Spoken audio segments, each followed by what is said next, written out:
اللهم يا من سبقت رحمته غضبه، يا حليما على من عصاه، يا قريبا ممن دعاه، ارفع البلاء عن عبادك وأنزل برحمتك شفاءك.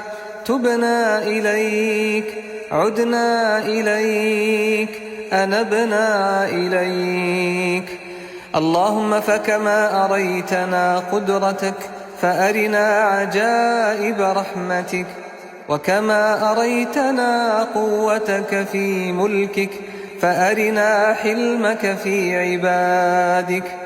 يا عظيم العفو، يا حسن التجاوز، يا واسع المغفرة، يا باسط اليدين بالرحمة، يا صاحب كل نجوى، يا منتهى كل شكوى، يا كريم الصفح، يا عظيم المن، ارفع الوباء عنا وعن عبادك في كل مكان برحمتك يا أرحم الراحمين.